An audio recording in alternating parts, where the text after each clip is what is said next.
नमस्कार मित्रों, हमारे YouTube चैनल श्री नादम में आपका स्वागत है। आज हम हनुमान चालीसा की निम्न पंक्तियों के बारे में बात करेंगे। राम द्वारे तुम रखवाले, होत न आज्ञा बिनु पैसारे। सब सुख लहे तुम्हारी शरणा, तुम रक्षक काहू को डरना। राम द्वारे मतलब राम के द्वार के आप रखवाले हैं। जो हनुमान जी है वो प्रभु श्री राम के द्वार के रखवाले हैं और प्रभु श्री राम जी की भक्ति हमको हनुमान जी के बिना प्राप्त नहीं की जा सकती। सब सुख लहे तुम्हारी शरणा मतलब आपकी शरण में सारे सुख, जीवन के जितने भी सुख है वो सभी आपकी शरण में है। आप अगर रक्षक है, तुम रक्षक काहू को डरना। जब आप जैसा अगर रक्षक रहे तो हमको संसार में किसी से भी डरने की कोई जरूरत नहीं है। श्री हनुमान जी जो है वो प्रभु श्री राम जी के द्वार के रखवाले हैं और उनकी भक्ति के बिना प्रभु श्री राम की भक्ति हम प्राप्त नहीं कर सकते। एक अध्यात्म के छोटे से प्रासंग के रूप में हम दीपक जी से समझेंगे। हमारे बिल्कुल आनंद जी, इसके कई अर्थ निकाले जा सकते हैं, परंतु सारे अर्थ हमारी अल्पमति के द्वारा निकाले गए होंगे, क्योंकि हनुमान चालीसा का एक एक शब्द स्वयं में एक मंत्र है। परंतु जितना भी हम सीख पाए हैं उस विश्लेषण के आधार पर मैं आपसे डिस्क्रिप्शन करता हूं। सबसे पहले हम एक आध्यात्मिक लेवल पर इसको लेते हैं।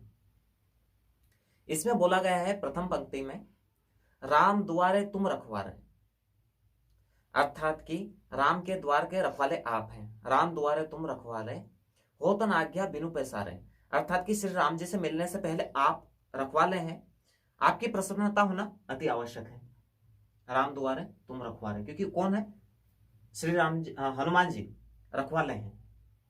अब अगर ईश्वर की भक्ति हम करते हैं, हम भक्त हैं, हमें ईश्वर की भक्ति करना है, तो सबसे पहले कहीं ना कहीं हमें हनुमान जी जैसा एक माध्यम चाहिए, क्योंकि उनकी प्रसन्नता के बिना हम जा नहीं सकते ना।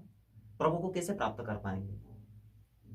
पहली लाइन से ये हम अर्थ निकालते हैं। अगर हम भक्ति कर रहे हैं, आध्यात्मिक क्षेत्र में या मोक्ष की प्राप्ति के लिए अग्रसर हो रहे हैं, तो कहीं ना कहीं ये देखना होगा कि कोई ना कोई उस मार्ग में रक्षक है जिनकी प्रसन्नता के बिना हम वहां तक नहीं पहुंच सकते, प्रभु श्री राम तक नहीं पहुंच सकते या ईश्वर तक नहीं पहुंच सकते। वो माध्यम कौन है? उस माध्यम को हम गुरु की संज्ञा देते हैं, सदगुरु की संज्ञा देते हैं। ठीक है, हम भक्त हैं, गुरु हनुमान जी को समझो और ईश्वर श्री राम जी। ये जो त्रिकोण बन रहा है यही हमें सफलता दिलाएगा। अगर हम ध्यान के क्षेत्र में अग्रसर होंगे तो विभिन्न प्रकार की बाधाएं आएगी, क्योंकि हम डायरेक्ट प्रभु श्री राम तक जाना चाहते हैं, लेकिन हनुमान जी की प्रसन्नता के बिना प्रभु श्री राम को प्राप्त करना एक कठिन कार्य बताया गया है इस चौपाई के अंतर्गत। तो दोस्तों, यहां से एक अर्थ सीधा सा निकाला जा सकता है कि हमें भी आध्यात्म के क्षेत्र में एक सदगुरु की आवश्यकता होती है। बिना सदगुरु के हम आध्यात्म को पूर्णतः प्राप्त नहीं कर सकते, क्योंकि आध्यात्म के मार्ग में अगर कठिनाई भी आई तो कहीं ना कहीं इल्यूशन पैदा हो जाएगा, एक भ्रम निर्मित हो सकता है। हम ध्यान कर रहे हैं, ध्यान में विभिन्न अनुभव होते हैं, जैसे जैसे हम स्टेज चढ़ते जाते हैं विभिन्न अनुभव हमें प्राप्त होते जाते हैं। उन अनुभवों को कहीं ना कहीं हम भ्रम ना समझ लें।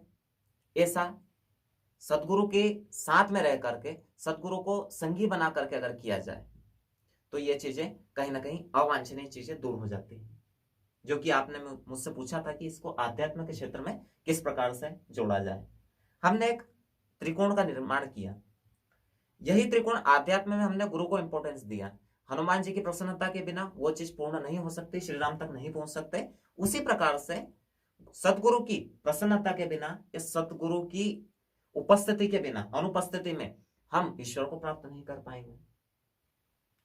उसी चीज को अगर मानसिक लेवल पे देखेंगे, या हमारी मानसिक वृत्तियों को समझना होगा, इंटरनल चीजों को समझना होगा, है ना, कि मन का किस प्रकार से क्रियान्वयन होता होगा। इस चीज को अगर देखेंगे तो सबसे पहले क्या देखना होगा आनंद जी? देखो, हम किसी उद्देश्य को प्राप्त करना चाहते हैं, ठीक है, कोई चीज उद्देश्य हुआ वह हमारी सफलता है ना। उसको सफलता को आप उद्देश्य मानो। उस उद्देश्य को अगर प्राप्त करना है, इधर हनुमान जी, हमने उस चौपाई में देखा था कि उनकी प्रसन्नता के बिना श्री राम जी तक नहीं पहुंचा जा सकता, वो क्योंकि वो रखवाले हैं। ऐसा ही उद्देश्य को प्राप्त करने के लिए कहीं ना कहीं एक प्रसन्नता का होना अति आवश्यक है। क्या आप सहमत हैं? जी।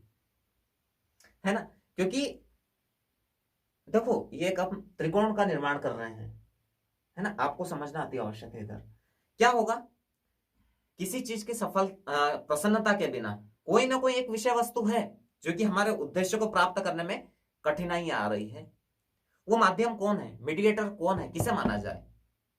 इंटरनल प्रक्रियाओं में, जैसे बाहरी आध्यात्म के क्षेत्र में हमने गुरु को माना कि गुरु की प्रसन्नता के बिना ईश्वर भक्ति पूर्ण नहीं हो सकती, श्री राम तक हम नहीं पहुंच सकते। इसी प्रकार से यहां पर हम संज्ञा देंगे हमारे मन को। हमारी उद्देश्य प्राप्ति के लिए अगर हमारे मन की प्रसन्नता नहीं है तो हम ईश्वर को प्राप्ति अर्थात उद्देश्य की प्राप्ति नहीं कर पाएंगे, क्योंकि मन ही प्रसन्नता है। कुल मिलाकर के अगर संक्षिप्त में देखेंगे तो मन को संगी बनाना अति आवश्यक है, क्योंकि अगर मन को हमने संगी बना लिया तो हमारा कार्य सफल हो जाएगा। जिस प्रकार से ईश्वर की प्राप्ति हो रही है, प्रभु श्री राम की भक्ति प्राप्त हो रही है चौपाई के अंतर्गत, तो मन का संगी बनाना है। ना कि अभी क्या हो रहा है, अभी को जो ज्ञान प्रसारित हो रहा है, जो हम देख रहे हैं विभिन्न लोगों के द्वारा, वो मन को संगी बनाने के बजाय उसे अवरोधी बना रहे हैं, उसे दुश्मन की भांति देख रहे हैं। इस प्रकार से कुछ मतलब एक देखा जाए तो ऐसे मेडिटेशन निकाल रहे हैं या ऐसे वक्तव्य दे रहे हैं कि मन आपका दुश्मन है। मन को दुश्मन बना करके नियंत्रण थोड़ी करना है, मन को संगी बनाना होगा, सहायक बनाना होगा, क्योंकि मन सहायक है। हमने कहीं बड़ी जगह पढ़ा भी है, मन घोड़ा है जिसमें आत्मा परमात्मा को प्राप्त होती है। इस प्रकार के भी वक्तव्य हमने सुने हैं। फिर आज के दौर में ये जिस प्रकार से मन को नियंत्रण करने की बात की जा रही है, या फिर बोले मन को कंट्रोल कर लो, ऐसा करना पड़ेगा वैसा करना पड़ेगा, मतलब मार्ग को अति कठिन बनाया जा रहा है। लेकिन यहां पर हम देखते हैं कि मन को संगी बनाइए, उसको साथी बनाना होगा।